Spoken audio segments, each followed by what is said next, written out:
Here's a guy who thinks atheism has some problems. And then suddenly you woke up on a plane. Would you not be curious and ask yourself, what am I doing here? Who put me here? And where am I going? Well, I wouldn't ask who put me there, because my first suspicion would be that I put myself there and just forgot doing it. Insofar as this is a metaphor for human existence, or even the existence of the universe, I think you're skipping a question. Before I ask who put me here, I'd ask what put me here. Before I answer that question, I have no reason to assume it was a who. You see, atheism raises many problems, and this is one of them. It convinces you that you do not need to ask these questions. No, it doesn't. Theism, however, tells you that you don't need to ask what put God here. Theists insist that he can just be here without being put here. And you don't need to be inquisitive. You are put on this planet. Are you not curious enough to ask yourself, what am I doing here? Who put me here? And where am I going? Yes, atheists ask these questions. They investigate them empirically. They don't just take the word of some self-proclaimed prophets. We will mention 3 problems atheism raises, and 2 logical arguments for belief in God. Problem number 1 is the first problem you mentioned earlier. It forces you to be ignorant. It doesn't encourage you to ask the questions of, what am I doing here? Who put me here? And where am I going? Not true. Stopping your inquiry at what a holy book says and not investigating any further is what forces you to be ignorant. You accuse atheists of not asking these questions, but atheists investigate them far more deeply than most theists do because they want to see more evidence than mere testimony. Second problem is there is no objective moralism. Nor is there any if there's a God. Even if there is a God who dictates morality to us, there's still no objective, non-circular reason why we ought to do what God says or follow God's morality. Also, this kind of argument seems to be ad consequentiam. You seem to be arguing that the lack of objective moralism that would be entailed by atheism would be bad. Even if that were the case, so what? What does that have to do with whether a God actually exists? What is objective moralism? Objective moralism is the idea that we know what is considered right or wrong based on God's guidance. How is that objective? Objective moral claims would be claims that are true independent of any subject, a subject being a conscious person. Since God is allegedly a conscious person, if morality is contingent upon him, it is dependent upon a subject and is thus subjective, not objective. You might say that since God is omniscient, he knows what is objectively right and wrong, but this implies that it is not God who is deciding what is right and wrong. It implies that God is infallibly judging actions in comparison to an independent standard rather than being that standard. If there is a standard independent of God, then God's existence is not necessary for objective morality. If God himself is the standard of goodness, then it is meaninglessly tautological to say that God is good. It means nothing more than saying God is godly. We can say murder is wrong because God said so. We can say charity is good because God said so. But why though? How does that follow? If it is true by definition, then saying that something is wrong means nothing more than saying that God says it's wrong. How does it follow from this that we therefore ought not do it? Without belief in God, you cannot have objective moralism. And since there is no objective, non-circular reason to abide by God's morality, you can't have objective morality even if there is a God. It's impossible. You are bound by something called subjective moralism. Subjective moralism means that there's no clear guidelines as to what is right or wrong. That's not necessarily the case. There are actions that are very clearly intolerable to my subjective conscience. But even if it were the case, why would that mean that a God therefore exists?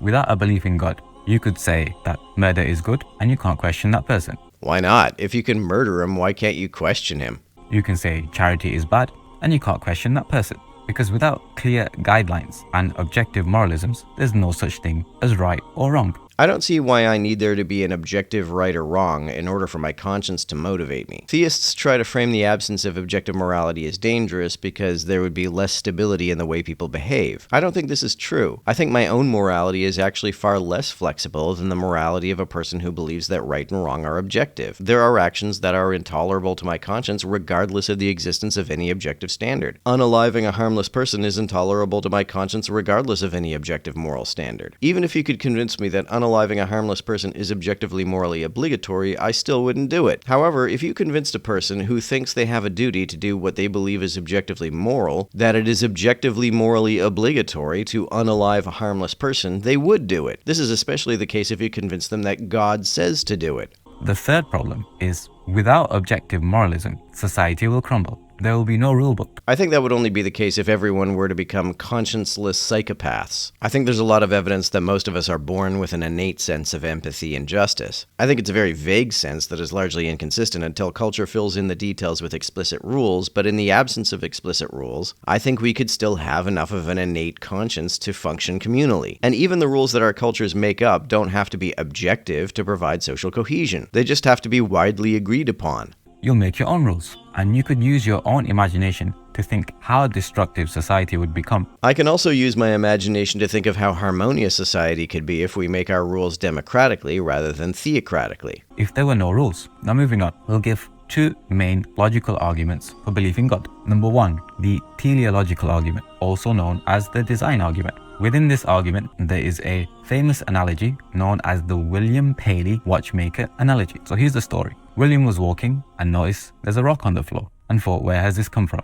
Then he just says, probably got here by itself and has been here a while. Then he continues to walk and he notices a watch on the floor. Then he thinks to himself, this watch is way too complex for it to just appear by chance. Did he think the rock got there by chance? When I see rocks anywhere, I always infer that there is some determining cause that put them there rather than chance. And when I infer whether something was created naturally or artificially has nothing to do with how complex it is, I see no reason why conscious design is the only deterministic process that can create complexity. Theists contrast design with chance as though chance is the only alternative to design and there are no deterministic processes in nature. Also, given that creationists believe that everything except for God is the product of God's design, it's hard to say what they think an undesigned thing would look like. They might say that it would look random or chaotic in its configuration and behavior, but given that they believe that even the random, chaotic aspects of nature were created by God, being random or chaotic isn't evidence of being a product of chance to them either. It must have an intelligent designer.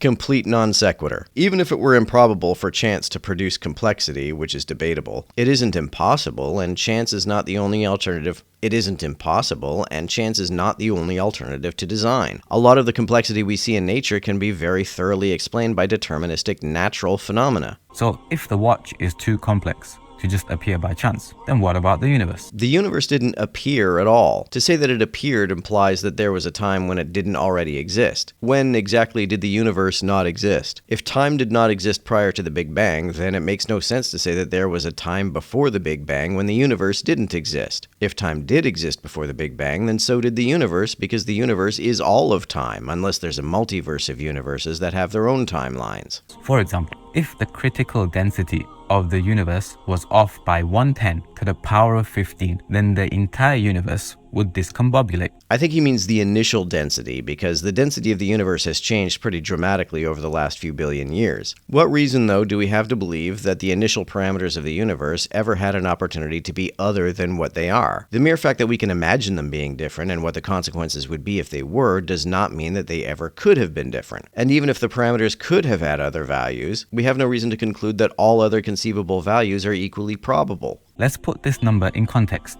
This is like getting 10 trillion pennies in a pile. And from these 10 trillion pennies, there is just one penny which is painted red. And you must pick out this red penny from the 10 trillion pennies while blindfolded. So this example I have given is like the equivalent of the universe being the way it is without an intelligent designer. The second argument is the contingency argument. For argument's sake, let's say there are two types of existences. Number one, contingent. Number two, necessary. The first one, necessary existence. Necessary existence means that it's impossible for this existence to not exist. I suspect that this is the case with the universe. I don't think that the complete and total non-existence of all of space and time is even a coherent idea. I don't think nothingness in that sense is even a concept. It seems much more like the absence of any kind of concept. Second type, contingent existence, means something which doesn't have to exist and is dependent on something else for it to exist in the first place. It's logically possible that the entire universe doesn't have to exist. Is it though? I'm not convinced. But even if it were logically possible, just as the universe having different parameters is logically possible, that wouldn't mean that it's physically possible. And therefore, the universe exists contingently. Another example, my phone. My phone doesn't have to exist. And for it to exist in the first place, is dependent on the maker to make that phone for it to exist. Or maybe a better example, the sun. You can't have light shining from the sun without the sun in the first place. The light of the sun depends on the sun for it to exist. So this is contingent existence in a nutshell. Now, the universe is made up of parts like galaxies and planets, and the universe is always expanding. This is just basic science. If you argue that the universe was always there without a creator, this raises a logical absurdity and fallacy. You are basically saying that the universe is made up of parts that are all contingent existences until ad infinitum and eternity. Then you're also saying that the universe has been expanding until eternity. That's not true. What if the universe has only been expanding since the Big Bang and existed without expanding prior to that? I don't think that's the case, but if we're playing with logical possibilities, it's certainly logically possible. And even if time does not precede the Big Bang, that doesn't make the universe contingent. If being contingent means that something hasn't existed for infinite time, then God would be contingent as well, because God also can't exist for infinite time if there hasn't been infinite time. But how does something expand without there being a beginning point in its expansion? How does something expand without there being an initiation in its expansion? And how does a contingent dependent being, i.e. the universe made up of parts, cause its own expansion and own initiation when it depends on something else for its existence? The mere fact that there are things in the universe that are contingent does not necessitate that the universe itself is contingent. I think everything is contingent upon space-time, and that space-time exists by logical necessity. Upon what is space-time contingent? Doesn't make any sense. The only logical solution is to stipulate that there is a necessary, self-sufficient, intelligent, and powerful being that is not contingent or dependent upon anything else for its existence. I don't believe that space-time depends on anything else for its existence, and I see no reason why it needs to be intelligent. Which is timeless and brought the universe into existence. And this is basically how we define God Almighty. I know a lot of people will still have many questions, despite how logical and understandable it is that there's only one true creator. Like, why would you believe in something you can't see? The problem with gods is that I not only can't see them, I can't even understand what it means to say that they exist. I don't know how to believe that a claim is true if I don't understand what the claim even means.